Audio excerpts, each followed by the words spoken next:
such an awesome introduction. I'm excited to be here, to be talking about Black feminism and LGBTQ rights. So when I talk about Black feminism, I want to talk about it as a movement that honestly has been here since the beginning of the abolition of slavery. And, what we have at the beginning of the abolition of slavery, we had, there were Black women that wrote slave narratives. And it wasn't until white Christian abolitionists actually brought those publications in the press to Britain, and where Britain kind of like looked at America and was like, slavery is wrong, slavery is bad. It was because of this idea of, white women amplifying Black stories. But we have this movement being created where sometimes with other people amplifying our stories, and then all of a sudden they get more credibility. Black women, Black trans women, non-binary folks are still marginalized. So, and I want to talk about that in a modern context as well. So we have the Say Her Name movement that was created after the complete erasure of Black women's murders in the Black Lives Matter movement. And that just goes to talk about Black male patriarchy and how sometimes Black women have to exploit their stories in order to be seen, heard, and listened to, in the same context where we have, someone like George Floyd, who was murdered at the hands of the police and often gets justice. We still don't see the same justice for Breonna Taylor, or for the Black trans women that were even killed in July. And then we also have the Me Too movement, which was created by a Black woman who was brave enough to share her story while simultaneously being erased from its existence entirely, as it was co-opted and only recognized when white women also acknowledged their sexual assault stories. So I think it's important to recognize the history of Black feminism and the double-edged sword that Black women, non-binary folks, and trans women face systemically in regards to their race, gender, sexuality, and ability. So, and I don't want to go into too long, but I'll just take 5 minutes here to talk about exactly what Black feminism is and what it expresses. And I'm going to use the Combahee River Collective statement, which was written in 1974 by a group of Black feminists that were also lesbian, and some were lesbian and some were straight. And the definition here that they used for the importance of Black feminism, it says, we believe that sexual politics under patriarchy is as pervasive in Black women's lives as are the politics of class and race. We also often find it difficult to separate race from class from sex oppression because in our lives, they are most often experienced simultaneously. So basically what they are talking about is intersectionality. And they believe that Black women have been forced into a secondhand citizenship when it comes to one, being a woman. So gender-based, there's gender-based violence, there's gender-based oppression, where Black women also have been marginalized by Black males and by all men. And then we talk about race, secondhand citizenship, where just being simply being Black, you already have a secondhand citizenship systemically. So then you have gender. So you have the fact that being a woman adds on to that. So the fact that we're talking about gender when it comes to, and race when it comes to white women as well, white women being able to vote and Black men being able to vote, and then Black women still not receiving that same citizenship, it shows that statistically, the fight that they had in 1974 had a lot to do with these things. But when we're adding it to today, we have Black femme presenting or Black non-binary folks, Black trans women who are being killed and marginalized even by cis heterosexual Black women and cis Black men. So we also have to recognize the nuances and apply it to today's literature, where we talk about Black feminism was created because of that race and that gender factor. But now we also have to talk about sexuality, and we also have to talk about how, President Trump, for example, created something where he was like, transgender and the LGBTQ community can be discriminated against in the workplace. And then, of course, the ACLU created that lawsuit that took that back, and the Supreme Court took that back. But at the same time, we have to talk about how being Black and being transgender, you're always going to be looked down upon. You're always going to receive then a third-hand citizenship. And then we have to add disability now, because that's what they missed back then. We're talking about being able-bodied. We also have to talk about being disabled, mentally disabled, being physically disabled.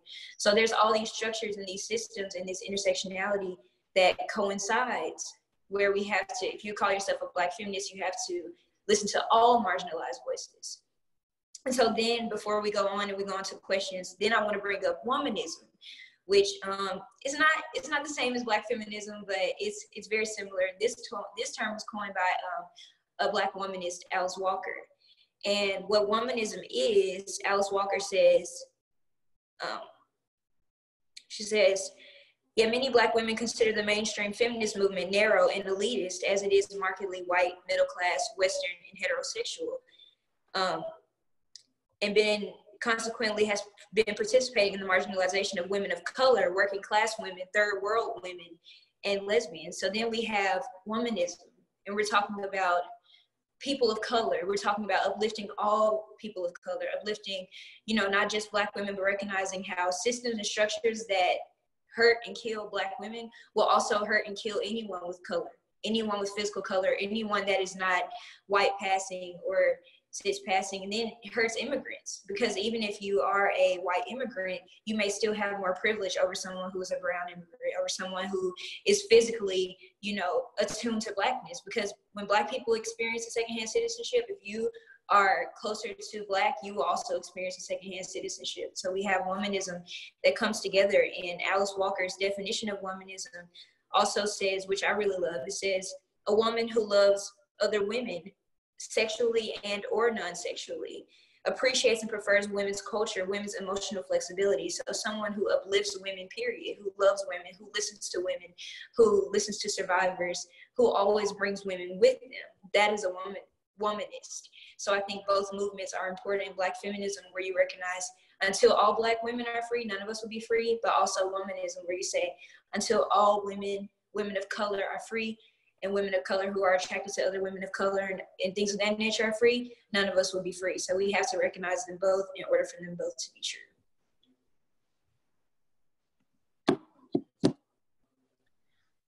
Thank you for sharing. We'll now have some time for questions. If you can submit your questions in the chat box, I will read them out loud for Jordan to answer. I'm excited about y'all's questions. Don't hold back now. I'm an open book. We actually got one question. Are there any recommendations on books, movies, any outlets that you feel like have covered this subject in an honest and useful way? Absolutely. I really love Toni Morrison's Recidivism, which is actually a PDF. You can find it anywhere. It's a short read, maybe an hour-long read, but you don't know the race of the characters. You're kind of left to judge what the race will be, but you'll never know the race. But it just goes to show how we tie certain characteristics with certain characters, which I think is really powerful and important to recognize how our stereotypes and our own reflection of how we see Blackness and how we see Black people to be perceived can be, and also how we see whiteness and how we see white women can really form our opinions on the world. And it shows you more about yourself than it does about what you're actually reading. It's so psychological. It's amazing. And for movies along that line of blurring the lines of race, I love that. Little Fires Everywhere on Hulu. Oh my gosh, amazing. I absolutely love it. It also shows a relationship between a Black mother and a white mother, and just how class plays into it, elitism plays into it, even queerphobia plays into it. I think that's such an amazing show. And it also touches on survivors. And something for survivors, my last thing that I recommend, I May Destroy You by, sorry. Can you see me? Yeah. I May Destroy You by Michaela Coel on HBO. If you have it, it is so phenomenal for survivors. It also talks on Black gay male survivorship, and it's heavy, but it ends in an undertone of peace and hopefulness. So I think that's important to recognize as well. So yeah, those are my favorite movies and books. I actually have a whole list of books, but I'll name a few more. And I'll let it go. I would just read maybe Barracoon by Zora Neale Hurston, Citizen by Claudia Rankine, the autobiography of Assata Shakur, And I'll leave you with that. I'll leave you with those 4. Go check those 4 out, and then we'll come back to me. Yeah. We have another question. In your opinion, what is the role of music in this movement? How does your activism show up in your music? I love that. I think what music has been able to capture historically is the voice of the people. It has been able to show exactly what's going on. It's like a timestamp of what's going on at that moment. And before I became, I guess what people would call an organizer, with my music, 1998, the EP was to talk on gentrification, with the song Dear Bride, Bingham and Bill, and also Don't Shoot was dedicated to Sandra Bland and the 65,000 young Black girls and Latinos that went missing that didn't receive media coverage. So music and activism has always played a huge role in my life, and I owe that to the ancestors. And when it comes to Sam Cooke, who wrote I was born by the river, you know what I'm saying? Like Nina Simone, who was actually the queen of neo soul, you know what I'm saying? Like she wrote Mississippi, if I can curse, just the name of it, Mississippi Goddamn. So, you know, activism and music and my ability to put that into my art, that just goes to show that we all have roles. You know, maybe your role isn't on the front line. Maybe you're amazing with your hands. Maybe you're amazing at poetry and things of that nature. But for me, my activism does come through my music, because I'm able to express my feelings in a way that I never have before, especially with me now. I actually present myself as non-binary now, and also I'm bisexual. So I'm able to talk about, in my music, I don't use pronouns because I don't feel that anyone should feel like they can or can't listen to the music or feel alienated by the music. So that's something that's really dear and genuine to me. And I always am open to speaking about that, because I feel like music is a reflection of what's going on, and it can also change your mood, uplift you, make you dance. And that's what I want people to do when they listen to me. I want them to kind of snap out of it for a little bit and recognize that they're still human, that they can have fun, but also to be aware of what's going on at the time. Amazing. Wow, we have a lot of questions. That's exciting. So another question is, what advice would you give to Black queer women, especially when it comes to navigating hostile spaces? When it comes to Black queer women, I just say protect your energy. And I know that that's hard to do, especially when you are subjected to a hostile space. Like, you can't actually leave that space. You have to be in that space. But I always, and I'm going to quote Audre Lorde's The Erotic. And it's a short read as well. It's a PDF where, you know, we often look at the erotic as something sexual, but to be erotic is to be 1,000,000% in your moment to demand those around you. If you always lead 100% in what you do, you will then attract like-minded individuals who also believe in you and also believe in your power. And you will then dismiss yourself from circles that don't serve you, that don't protect your energy, that don't protect your space. And so I definitely recommend that read. And just for you to recognize, like, I know that you may not be able to get out of that situation, but recognize what you can change. And if you have friends around you that try to quiet your voice, that try to tell you that, you know, I'm not going to reference you by these pronouns, or if you have friends that just don't understand your sexuality, I challenge you to make friends with people that do understand you, people that do uplift you, people that do inspire you. I also encourage you to listen to music that inspires you, because through music you can figure out your own voice.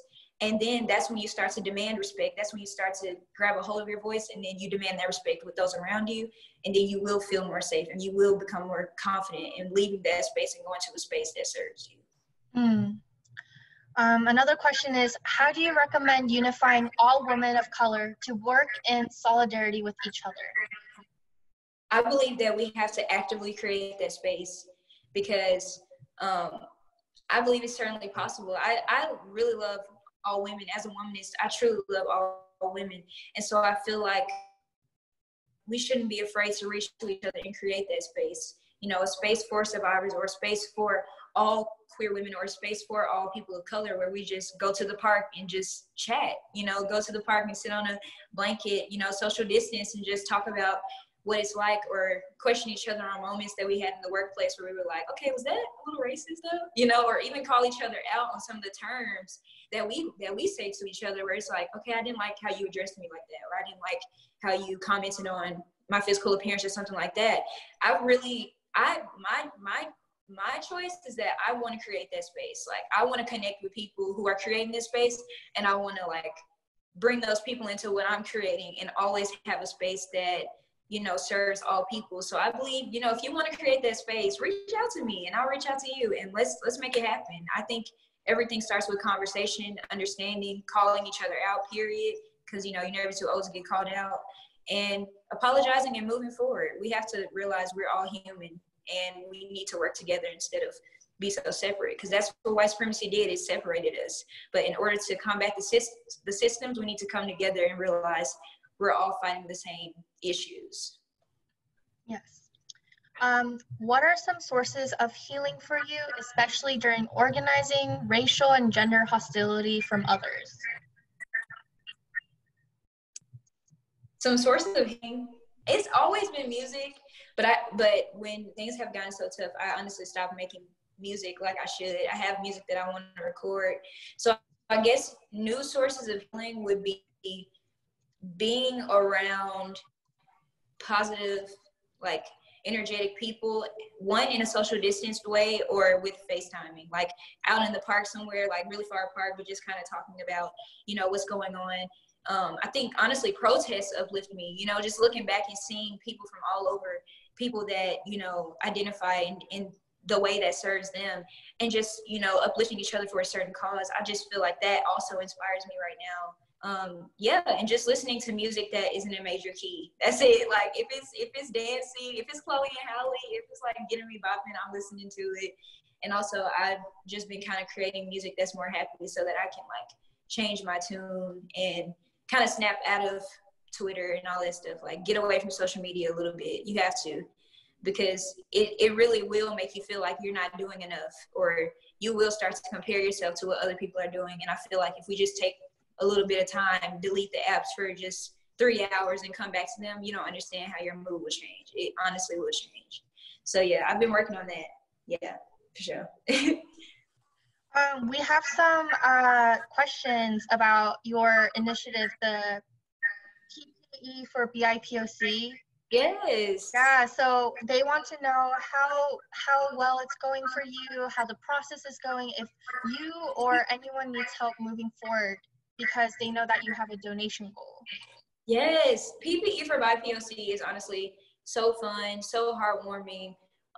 Because my dad is from Orange Mound, so, and my mom is from, like, you know, kind of dirt roads in Mississippi. So these are always been people that I have been raised around. I come from a lower middle class background, and my dad comes from a low class background. So this is quite literally my story. So, you know, PPE for BIPOC was designed to go into our own communities, not to be like kind of like have a white savior complex where, you know, you just go into the community and you just kind of throw stuff at them and feel like you're saving them, because that's not what we want to do. We don't want to do that. What we want to do is be human, like talk to the people there, ask them what they need, and with me having the means to give, and with other people having the means to give, recognizing that we're both human, and recognizing where I can still be privileged in class and give back to my community. So, you know, with the statistics where you have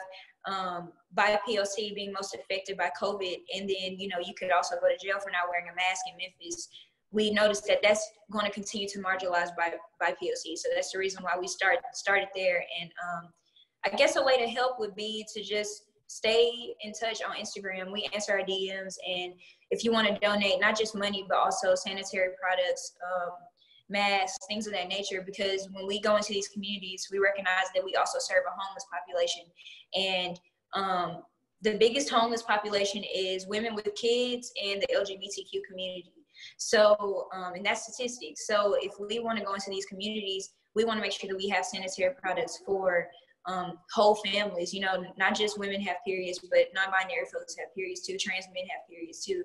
So we want to give back to the community that we may be serving by being on the ground, also having water, also having food, partnering with other organizations that need PPE, like the Native Indigenous organization that we're partnering with this week. We just recognize that, you know, our communities will be disproportionately affected. Even if we go back to school in the fall period, BIPOC will be affected.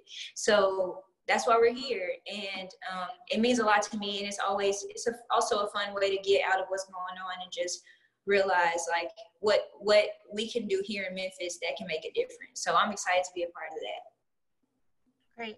Another question is, how do you self-validate as a woman of color in professional spaces where you can't exit?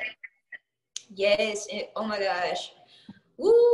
That's really hard. And that's the systems that we're working to dismantle, right? Where you can't actually, where you feel like you can't actually be yourself 100% in a corporate setting, because capitalism just doesn't work for people of color, for women of color. It does work to diminish us. When you have your hair a certain way, when you have tattoos, when you have piercings, it does work to diminish your voice, especially if you're loud like me and you laugh loud like me. But for me, the way that I challenge the system is, you know, I'm gonna come 100% everywhere I go, period. I'm the same person you meet me on the street, I'm the same person. So if the space that I'm in doesn't serve me, then I won't serve it, because it needs me to survive. So if I wanna laugh loud, I'm gonna laugh loud. If I wanna color my hair, I'm gonna color my hair. If you don't like that, I won't be there. That's just me. Because I mean, if I'm a number to the system, then I can find another job. You know, I can find something that will serve me, or I can create something that will serve me and partner with something that will serve me.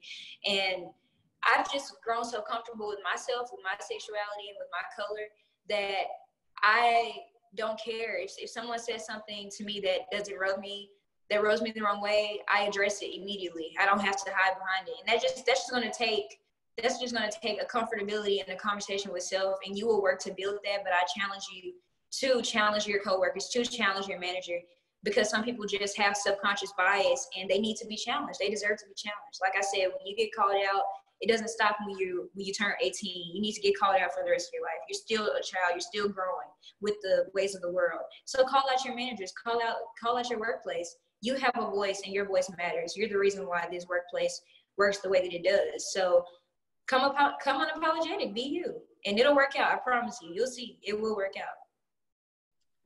We have one more question. How can non-Black feminists begin to understand the experiences of a Black woman?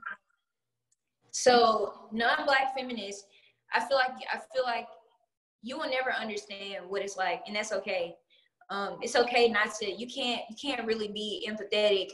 I'll never know what it's like to be disabled, period. And I don't have to know what it's like to be disabled in order to listen to a disabled person's voice. And so that's what I mean by just sometimes listening is the best thing you can do. It's not always being the first to type. It's not always being the first to create something.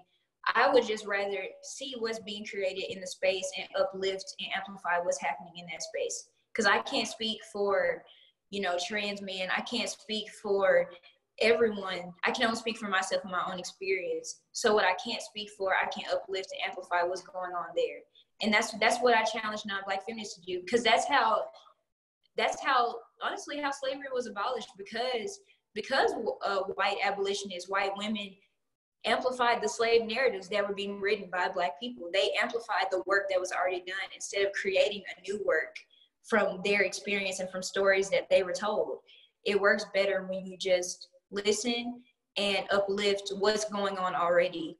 And I feel like that's what makes you a true ally, just realizing, okay, I have a privilege to speak in this space, and this privilege is not given to other people. So instead of speaking right now, I'm going to acknowledge that privilege, and I'm going to be quiet, and I'm going to choose to get to know someone who can speak to this experience through their eyes. And I feel like if we do that more as a society, we will become better. We will realize, like, my expertise and my experience can only take me so far. But if I uplift everyone around me, then we all grow together and we all learn a little bit more. Amazing. How do you define collective liberation? I define collective liberation just like I define like community transformative justice. So like collective liberation has to do with community reform, where we give back to the community and allow the community to speak as a collective. So we give back to a collective group of people. And it goes to what I was just saying, where we're talking about defunding the police, giving back to public education, giving back to sexual education reform, giving back to, you know, marginalized communities. Well, you have to recognize who's doing the work. Sister Reach is doing the work. My sister's house is doing the work. The community gardens are doing the work. You know what I'm saying? Like, that's collective transformation, community transformation, where we start to uplift initiatives and give back to our community and recognize our community. Because it's the easiest thing that we can do, and the non-scariest thing that we can do, is call out celebrities, right? We don't know them. Like, we can call out, you know, big billion-dollar corporations because we don't talk to Jeff Bezos, you know. But when we start looking at our circles and realizing how we can transform our circles, that's collective liberation right there. Like, calling out our restaurant down the street, you know, for not taking coronavirus seriously, or working with a local initiative to give back to the homeless and things of that nature. Like, that's collective liberation when we start to actually have those uncomfortable conversations, dialogues, start those petitions, hold our politicians accountable. That's collective liberation, because we realize we don't need one leader, we need each other. So that's what I look forward to. I see that in the future for us, for sure. What are other orgs in Memphis doing work around Black feminism or Black LGBTQ plus rights? I honestly, this is so hard. This is gonna make me cry because I don't see it yet. I'm gonna be real. I don't even see it yet. I feel like it needs to be created. But I will call out orgs that are doing it for youth. I think Bridge Builders is doing the work. I think Sister Reach is doing the work. My sister's house is doing the work. I also want to call out The Corner. The Corner is amazing with working with survivors. We haven't talked about The Corner a lot yet, but The Corner offers free HIV and STD testing, and it offers help for the LGBTQ, Black LGBTQ people, and non-binary folks. So I think The Corner is doing the work. Choices now, with having Black doulas and talking about, you know, Black women in healthcare, I think we need to uplift that. And the reason why these organizations have to do with sexual education is because Black women are marginalized, not only because of their race and their gender, but because of their sexuality. So we need to uplift these organizations specifically. But when it comes to like just Black collective liberation for women, where it's just fun and we're just like kikiing and like drinking wine, and like, you know, not just Black women are there, but also people of color are there, I haven't seen it yet. And I think with the university students, which is what another little thing that I'm a part of, where it's like Allison Smith and like Amelia Buller, Jalen, Michael Everett Jr., and also Jamal, I think we're trying to create that space where it's just fun, educational, but also just like a space where we can relax and be there for each other and talk about what matters. So yeah, and when that space is created, I'm gonna let y'all know, but I'm gonna be real, I haven't seen that space for us. So yeah, there's something to think about. Amazing. Okay, I'm just gonna wait a couple more seconds for any final questions.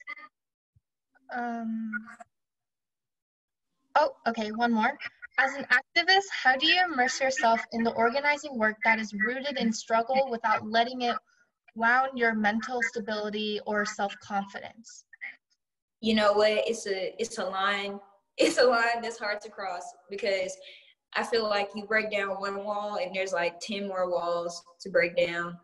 And, you know, we still haven't defunded the police in Memphis, which is the reason why I did the protest a month ago now. So I think I just recently reached out to a therapist, so I'm going to be speaking to a therapist on Thursday and like taking my mental health seriously, because I've always talked about taking mental health seriously, but I don't think I've taken the steps for myself. I just kind of use music and friendship as a way to unwind. But I also think like in friendship, consent is also important. You know, asking your friends, can you be there for me right now while I kind of want to like unload, but I can only do that so much with my friends. So I feel like therapy is what I'm going to do and what I'm going to stick to, and I'll find the right therapist. It'll happen, period. And I'm excited for that. I think that's what I'll do, because it's just impossible to not be sad, seeing everything happen all the time, seeing people that look like your family members, you know, be a certain way, or just seeing people that look like your friends be a certain, you know, be killed in the streets and stuff like that. It's hard not to like want to break down all the time. And I'm just honest about being sad sometimes. And I think I need to speak to a therapist about it, and I'll be better. I'll just do my best. It's going to be a journey, but I'm willing to take the journey. Amazing. How do you bridge between generations of feminist perspectives? Like, how do you honor your mother, grandmother, and your experience of being a woman in the world? I'm always noticing the bias between the leaders before us. I mean, even in the Black feminist manifesto, we don't talk about bisexuality, which was real back then. You know, we don't talk about what it may mean to be a Black trans woman, because that was happening at that same time. You know, the Stonewall riots and things of that nature. There's still going to be erasure of a lot of people in different movements. And even in my own household, you know, my grandmother doesn't believe that a woman should be president. So that throws me, you know, I don't know. She's grown from her experience. And then we have my mother, who was very honestly homophobic and really absent in my life. I was raised by my father. I talk about this candidly all the time, so I don't mind talking about it. But I was raised by my father for my entire life. And then my mother stepped in and apologized and told me that, you know, she's been clinically diagnosed with anxiety. So then we have, you know, me talk to my mother about being, you know, she may have had postpartum depression, and we don't talk about women having postpartum depression after they have children anyway. So, you know, understanding the nuances of what goes on in those generations at the time, like from sharecropping to civil rights era to now my movement, I just recognize the erasure, and I recognize the problems, and the movement after us will have problems too. But I think what I'm trying to recognize is, what can I do in this space and in this generation to make the movements of the generation after us different? You know, I want their movements to be environmental racism. I don't want it, or to be in environmental injustice towards Mother Earth. I don't want it to always be, you know, Black people can't say anything to Afro-Latinx people, or Black people can't say anything to Asian people, or Black people can't say anything to white people. I don't want that to be their movement again, because that was our parents' movement. So all I do is recognize how the generations, they change, but the systems change with the generations to disenfranchise a lot of people. And until we can break down the systems, the generations after us will keep fighting for the same things. And so I hope that today, with our movements, that we recognize the work still needs to be done. I think a perfect question to kind of lead that topic on is, how do you feel like there's a disconnect between studying feminism in academia and frontline or communities? Studying feminism in academia, like, it's always going to be to the bias of the professor. You know, there's still going to be white professors that are teaching Asian American history, indigenous history, African history, LGBTQ and gender studies history. Why don't we have non-binary folks teaching gender studies? Why don't we have, you know, Black teachers teaching Black history, or Pan-African teachers from different countries teaching Pan-African history, Asian teachers from different countries in Asia teaching Asian history? We serve that. We serve, you know, and our American population serves people from all over, but our systems, our class systems, our college systems have professors that only serve a certain population and teach our histories to us. And that's the problem. We don't have people that look like us teaching us academia. And that's the reason why when we go on into the world and take our corporate job and take up our space in our art jobs, we never see our stories in the print, in the media, in the systems, in the corporations that we build. We never see our stories. We never see our people employed. We will never see it until we change that, and we recognize that. We recognize that our history is being taught to us from onlookers and not from us. And we need to be able to hold our institutions accountable and hold our companies accountable, because, like I said, we are a body. We are not a group of leaders. We are simply a body that makes this economy what it is and makes America what it is. We make America what it is. And until we recognize that, we will continue to serve elitist, classist, racist systems, and it will continue to disenfranchise everyone. Yes. Again, thank you so much, Jordan, for sharing and for everyone tuning in and having this conversation. Our next webinar on economic disparities will be taking place this upcoming Thursday on the 23rd at 4 p.m. More Awesome. information can be found on our Facebook page, our Instagram. Please share on social media and invite friends to join us. Please follow Jordan on social media. She makes incredible art. She's such a great activist in the Memphis community, especially. And we have some audience members that wanted to let you know that, thank you so much for your advice, vulnerability, and stories. It's so inspiring and uplifting for her experience, and she's sending you so much love and positivity. Again, just thank you, JD. Thank And y'all. Thank y'all. I hope the rest of you guys have a wonderful evening, and we hope to see you on Thursday. Thank y'all. See y'all later. Bye.